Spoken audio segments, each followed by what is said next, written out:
lousy. Hey, Robin, are you ready? Oh, gee, John, do I look ready? It's No, it's not funny. I've had a lousy day. I missed the train. I was late for work.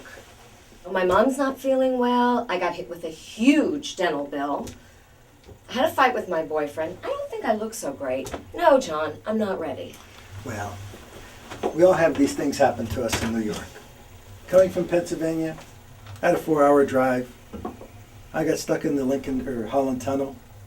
1 hour, car crash. Just sitting there. Barely made it here on time. My schedule for next month in the emergency room really doesn't give me any time to do any shows. Wasn't able to fit them in. But that's okay. Be present to the present. We're here. We're here to have fun. Let's do it. Forget it. Forget what happened an hour ago or 2 hours ago. Let's go for it. Go forward. Okay, you're right. I love you. Thank you. I'll see you in a bit. You're welcome. Be present to the present. That's a great concept. I'm in. Yay.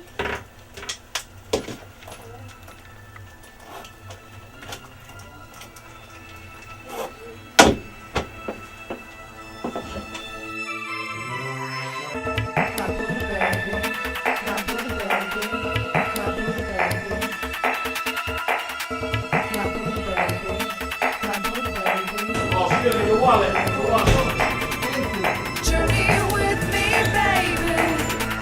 Take you on a ride. Cut the chase, let's race down to the lifestyle. Judging makes you crazy. Easy is so free. Come with me, 'cause mentally I'm lovely. To be loved, fearlessly to be loved, so holy. BuddhaBaby, shake me in my belly.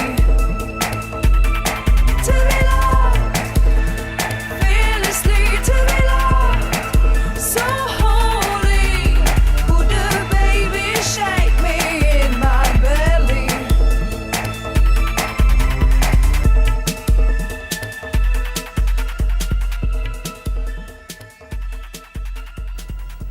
Welcome, everybody. I'm so glad that you're joining us tonight on a TV series, From Fear to Love. You're joining us in a journey of self-exploration. And my name is Dr. John Querci. I'm an emergency room physician and an intuitive medical healer with a special interest in relationships. My co-host, who will join us later, is Robin Paris, a metaphysical life coach. Today's show is about being present to the present, or what's more important, the picture or the frame. This is a very important topic. Love is a wonderful thing. And is it a decision, a conscious decision made by the mind to be in love, or is it an emotional choice? That is the question.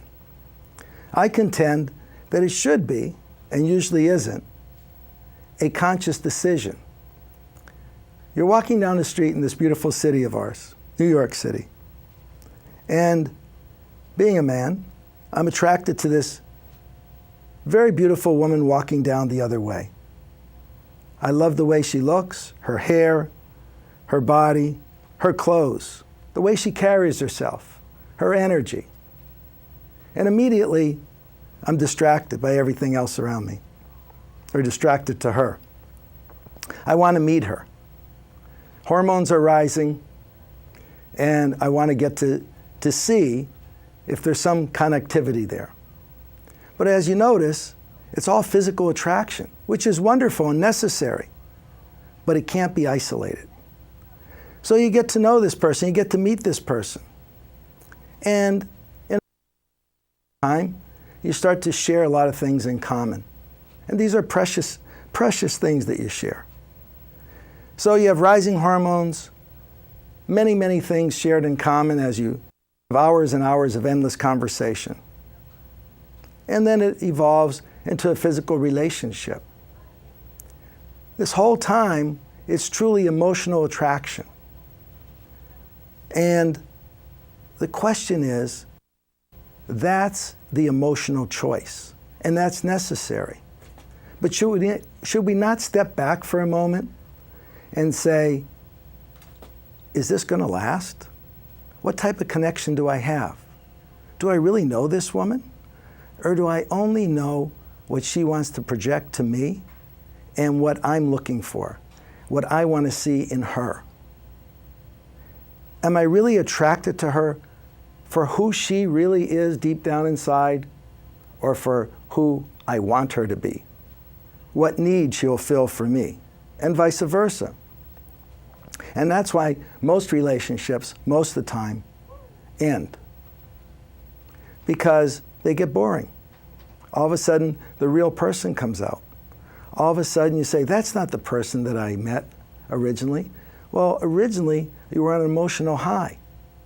So maybe we should make a conscious decision to love and get to know that person for who they really are, their wholeness. But in order to do that, you first have to get to know yourself for your wholeness and accept the good as well as the bad. Accept the loving as well as the not so loving. And that's what the decision is all about. A conscious decision to love. Thank you. Hello, I'm Robin Paris. Being present to the present. Well, that's generating from the here and now, being in the moment, and being present to the gift of the person that you're with, granting them being. Well, that's all easier said than done, because we all have this little monologue that runs in our heads.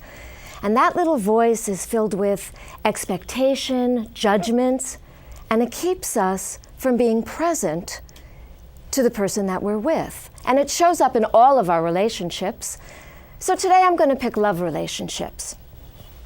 And I'm going to create a scenario where I'm going to be on a date, a blind date. Now this is going to be exaggerated, but see if it sounds familiar. So today I'm going out on a blind date with John. Woo! I'm going to have a blind date with John Querci. Okay. So John takes me to this beautiful restaurant, and as I'm perusing the menu and I'm admiring the ambiance of the restaurant and I'm gazing in John's eyes, this little monologue is going on in my head. John, oh, he's a doctor. Well, doctors make a lot of money. Oh, that's exciting. I mean, really, could it be possible that I'm actually dating a man, that if I married him, that I wouldn't have to work anymore? Oh my God, I wouldn't have to work anymore. I could be free to do everything I wanted to do. I could, I don't know, do yoga. I could take classes. I could write a book. Oh my God. He's very attractive. I'm liking him. Oh, and Jane, who set us up on this blind date, Jane told me that he loves children, and she also said that he's very, very involved with his nephews and nieces. Oh my God, could I possibly be with a man who would actually have a child with me, who would let me to step into my birthright as a woman to have a child? Oh my God, I think I could love him. Wow. And look at the way he's dressed. Oh, so tasteful.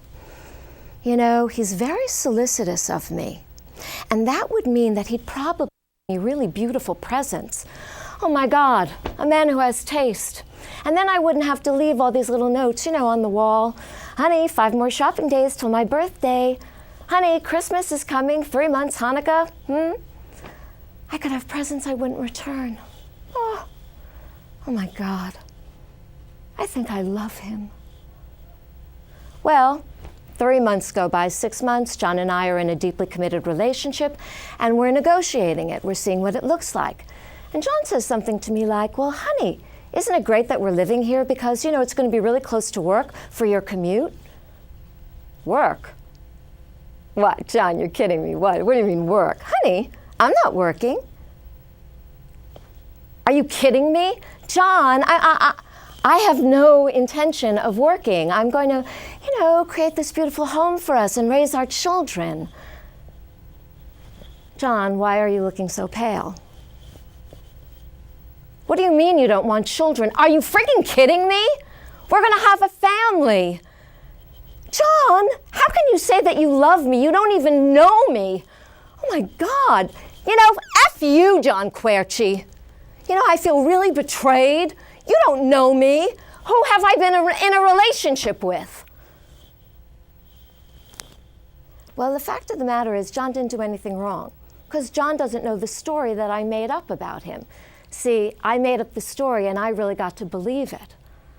So that creates problems when you really get present to really who the other person is. Does it sound familiar? Even a little? It's things that make you go,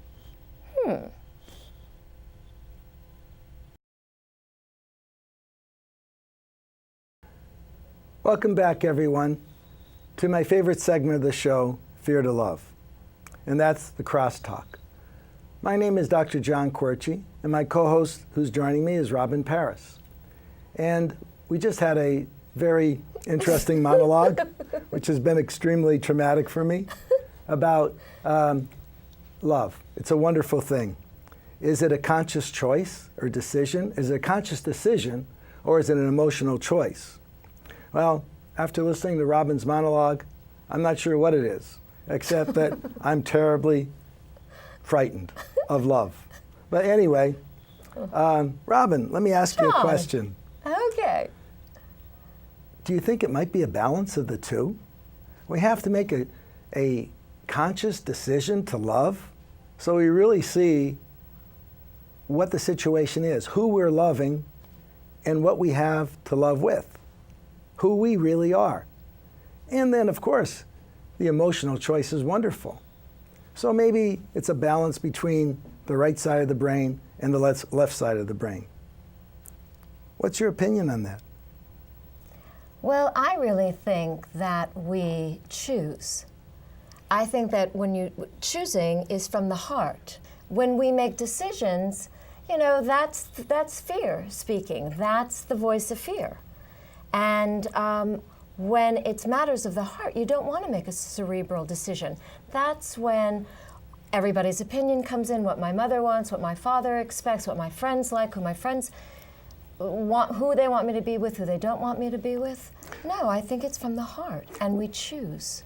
Well, I'm not saying the conscious decision should be about what other people want or expect of us, but more important, or even what we expect, because expectations really aren't reasonable.